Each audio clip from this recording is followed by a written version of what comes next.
നീലക്കണ്ണുകളും നീണ്ട ചുരുണ്ട തവിട്ടുനിറമുള്ള മുടിയുമുള്ള സോഫിയ രാജകുമാരി അവളുടെ ആകർഷകമായ സൗന്ദര്യത്തിൽ പ്രശസ്തയായിരുന്നു. ദൂരദിക്കുകളിൽ നിന്നുമുള്ള രാജാക്കന്മാർ അവളുമായി വിവാഹബന്ധം തേടാൻ വന്നിരുന്നു.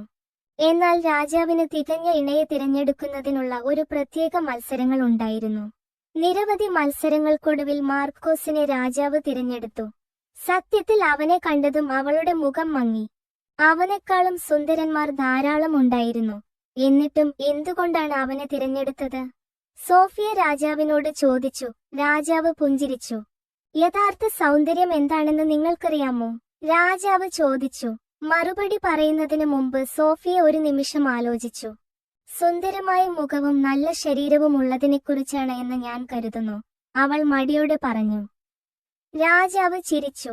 ഇല്ല എന്റെ പ്രിയേ, യഥാർത്ഥ സൗന്ദര്യം വെറും ശാരീരിക രൂപമല്ല, മറിച്ച് മനസ്സിന്റെയും ഹൃദയത്തിന്റെയും ആത്മാവിന്റെയും സൗന്ദര്യമാണ്.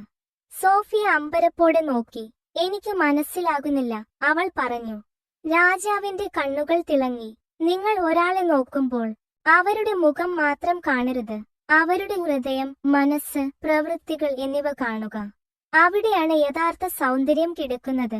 സോഫിയയുടെ ആകാംക്ഷ വർദ്ധിച്ചു. മാർക്കോസ് എങ്ങനെയുള്ള വ്യക്തിയാണ്? അവൾ ചോദിച്ചു.